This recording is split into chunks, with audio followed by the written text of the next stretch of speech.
Hey tribe, welcome back for another video.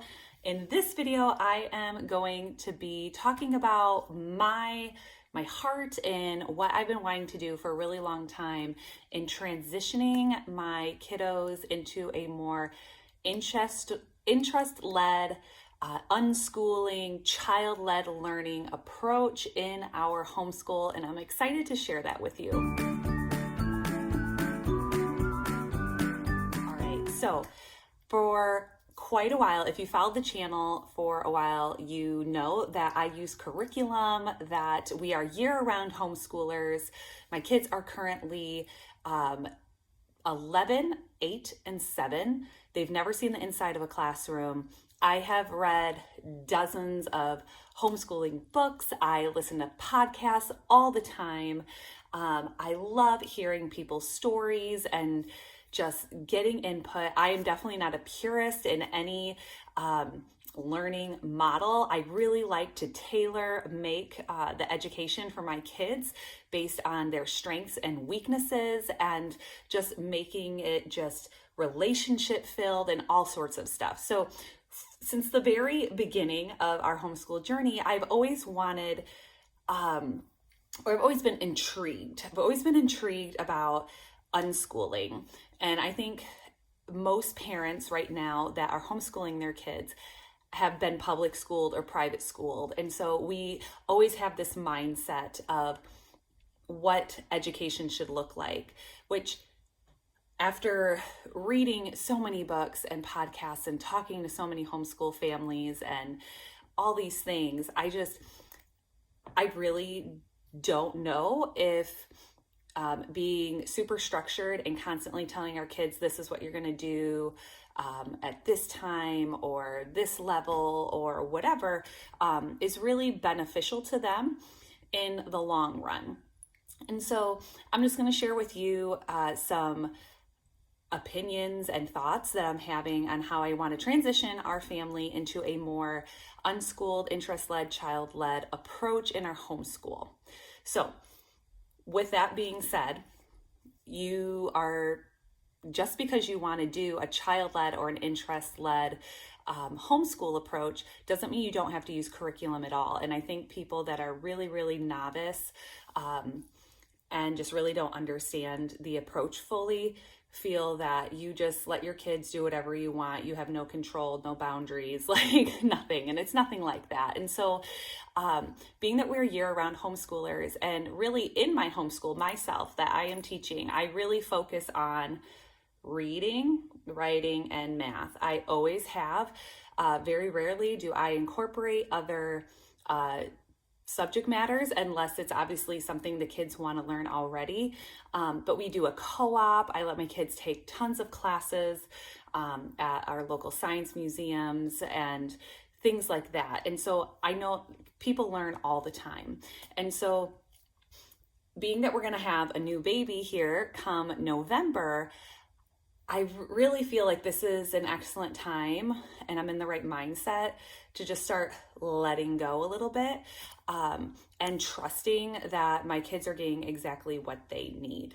So if we just back up a minute, if you really have no idea what interest-led schooling is, it's exactly what it sounds like. It's putting your child in the driver's seat of their education and allowing them to learn the things that they're interested in. It doesn't mean that you're like, oh, hey, yeah, go ahead and, do whatever you want, and I hope you learn something. It's definitely not that. So it's just allowing your child to have autonomy and free choice in if they are really, really interested in, let's say, I'm going to use my kids for example. My oldest loves watching children's baking and cooking shows, as well as adult ones. She watches them all the time, which is ironic because if you do follow my channel for any amount of time, we are a carnivore, meat-based keto family, and like grains and sugar are like a no-no.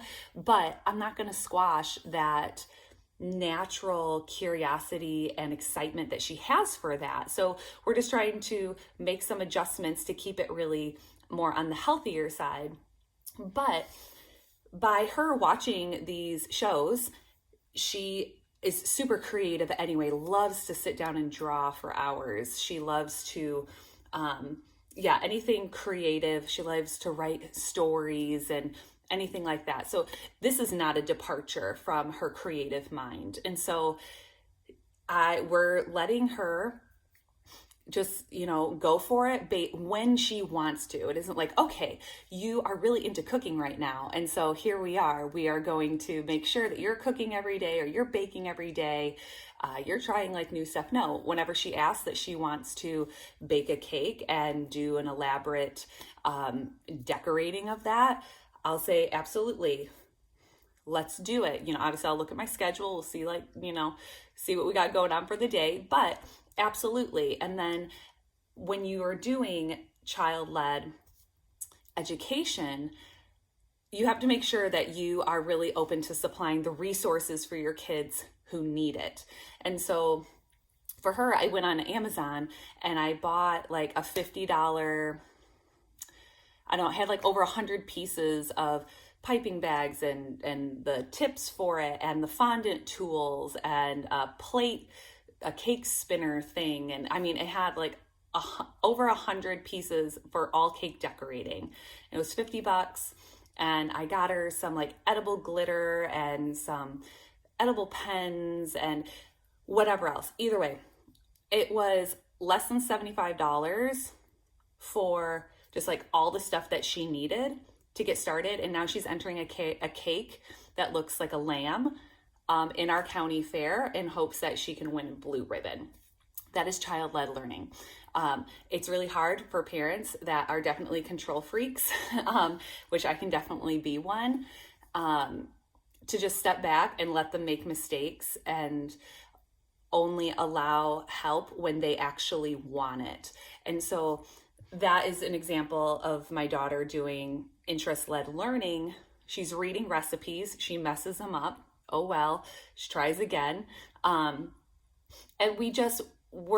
you're a partner, you're a facilitator as you are going in and doing that. Now, I feel either if you're on the really young end of your kiddos are just like really, really young, it's so easy, in my opinion, to let them be interest-led learn, right?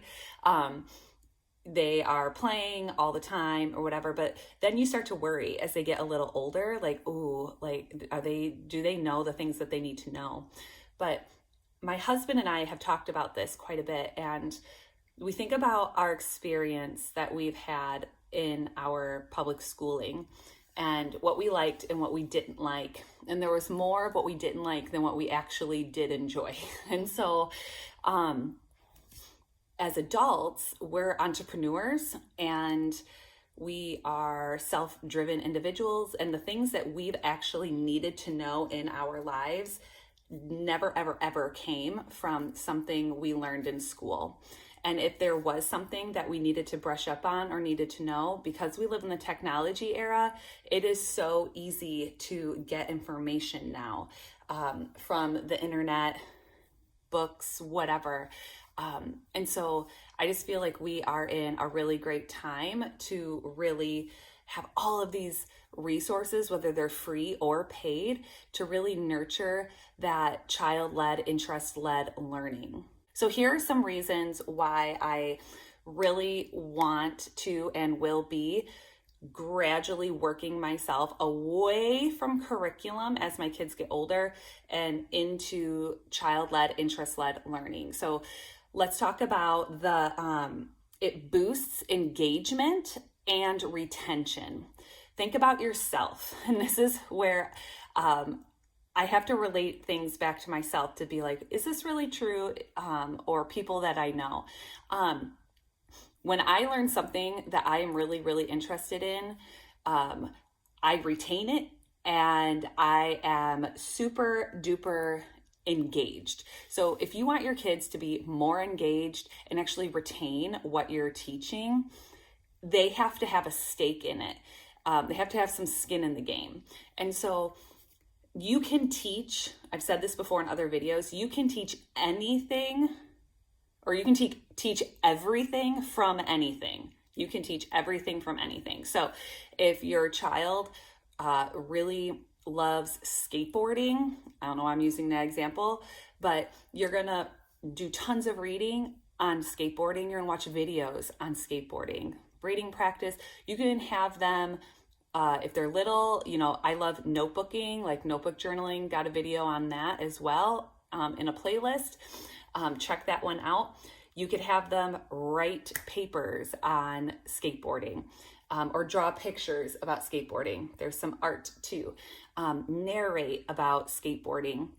They can learn about the history of skateboarding, who invented it. There's history. Like, you can literally teach everything from anything. And then, you can even get into math with skateboarding.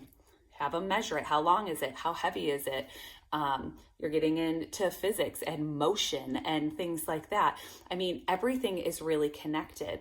Now, I feel like as parents, you definitely are worried, like, are they learning the right things? They are, because, and can I trust them? Can I trust, as a Christian woman, I totally give my children to God. And I know they're going to turn out just fine. I do. I am a good parent. I love them. I guide them. I nurture them. And ultimately, God knows what their life is going to be. I'm going to distill those morals and values. I'm going to teach them how to read, write, do math. And then they're going to be able to teach themselves the things that they want to learn, along with my guidance and my facilitation. And help to give them the resources that they need. So they're going to get a custom education that is tailor-made for their person, right? Because every single child is truly unique in what they love, their personality, the things they're interested in. So if you are a Christian, I highly encourage you to pray and to trust in the Lord that it will be okay. And it's so hard, especially if you have childhood trauma and trust issues and you just really want to be controlling about things. That will be a journey that you will have to take and have to pray about. But I want my kids to actually retain the things and be excited and engaged about what they are learning, because they actually think it's so cool. Anyone watching the Olympics right now? Awesome. My daughter is doing, my kids do gymnastics, and my middle girl, she is just tumbling like crazy after watching the Olympics. And now she wants to know who these women gymnasts are. And so we're going to have to dive into, who are these women? What countries are they from? How many hours do they train to become an Olympian? Like history, geography, and it's all related. I love that the education is related. It isn't like, I understand, like, this is math or whatever. Like, it's all isolated like it is in school. But with an interest-led education, things are going to be more linked. It isn't like, we're just doing history, we're just doing geography, we're just doing poetry tea time or whatever. It's all integrated.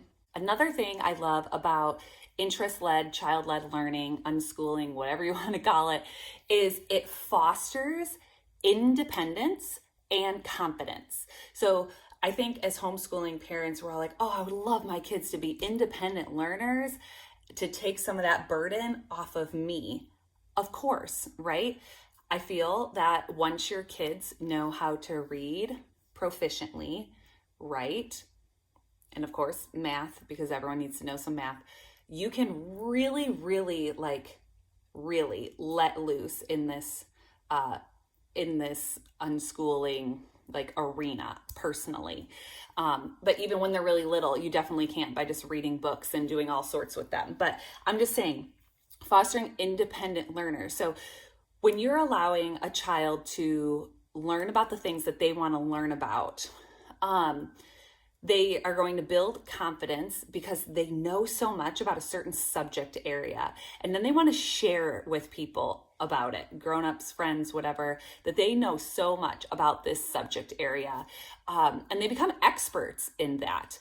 And then it builds their confidence. They're like, I can keep learning more and more. Plus, we're teaching our kids to think critically, to ask the right questions about the research. So, for example, my oldest daughter, she loves animals. She's watched tons of the PBS show Wild Kratts. She loves checking out books to this day about animals. She reads about animals. She watches cartoons and educational shows about animals, documentaries about animals. If anyone even speaks about an animal or has a question about it, like, this child just knows her stuff. And I mean, she just knows random facts about the most obscure animals. I mean, it's nuts, but she loves it. That is interest-led learning. And she's so confident. She's like, nope, it's actually pronounced like this. Nope, they actually eat that. No, they're from this country. No, like, right? And I trust her. I trust that she actually knows it, because I don't know it. She's put in the time, she's put in the effort.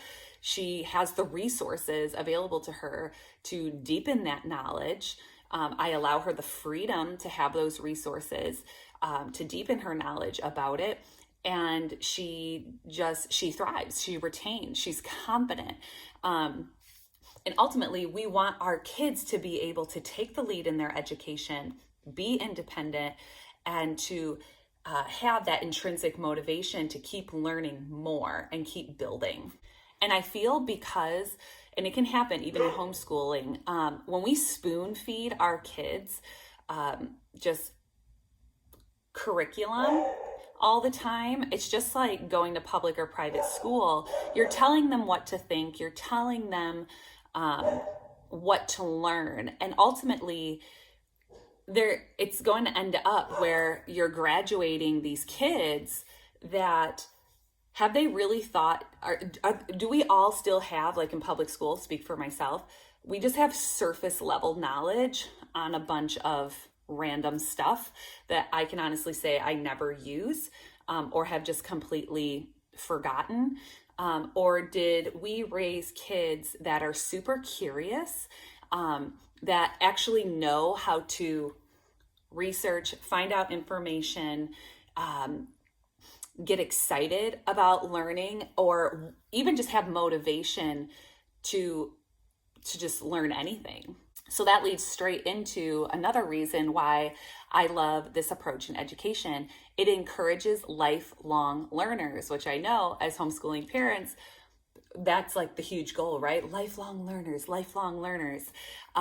Because when you're allowing your child to be interest-led, they are not like, oh, I have to do, we got to do science right now. Oh, I have more readings to do. Oh, this book is assigned. Oh, right. Like, of course, do we have that in our homes? Absolutely, we do. As homeschoolers, and even if we are choosing to have a little bit of formal, structured like curriculums in there to kind of keep yourself organized, I get it. That's just human life, right? I don't always want to clean my kitchen all the time. Ooh, right? Like, I don't always want to do laundry all the time, right? But it's just something you kind of have to do. And it's okay to do things that are difficult and uncomfortable. It's actually really good for you to do things that are difficult and uncomfortable and to push through that. But we are encouraging lifelong learners because when our kids are going to get excited about a topic, they're going to not think that it's a chore and that it has to be like organized in a curriculum and all of these things. We can just dive right in, hop online, we can get books, we can do whatever right there and just start learning about it. And that's what we really want. I feel whether you're public or private schooled, or if you are super duper structured and do like school at home, we're not sparking any curiosity. We're just like losing creativity in our kids, and we are moving into an age where we really need free thinkers. We really need creativity. We really need ingenuity and kids that can actually think for themselves and not just be like, oh, the school told me, to think this, so this is how I think. We don't need those types of future people, right? I think about the founding fathers. All of them were homeschooled, even if they had governesses or whatever, but they had hours upon hours to read, write, be outside, learning about anything that they wanted to learn about. And they are some of the most intelligent people ever. And so because we are so indoctrinated in having, public schools and private schools that have only been around for about 100 years, a little bit more than 100 years, everyone was interest-led, unschooled prior to 100 years ago. You learned how to read, you learned how to write, you learned how to do some math, and everything was free reign, right? You learned a trade, or everyone learned trades back then, but you know what I mean? Like, you were free to do that. And now we're so afraid to let our children now, because of government schooling, we're just so afraid to let that go. And you're not going to fail your children. Your children are going to be great, because you're not going to just say like, peace out, figure it out, like, we're not going to be those people. So another thing I love about this style of education as well is that we can tailor it to the individual child. So with that, because I'm super duper eclectic in my homeschool, I've always tried to tailor things to my kids, meaning if a certain reading program wasn't really working for one child, I would switch to a different one.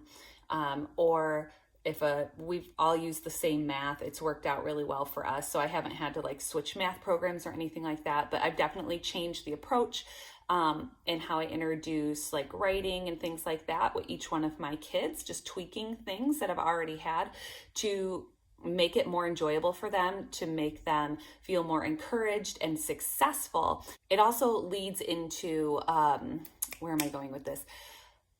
Areas of weakness for our kids. So let's say, for example, my daughter loves animals, but she really doesn't love reading. And that's, in my opinion, my fault. I pushed her to read way too young. You always make your mistakes on your firstborn, right?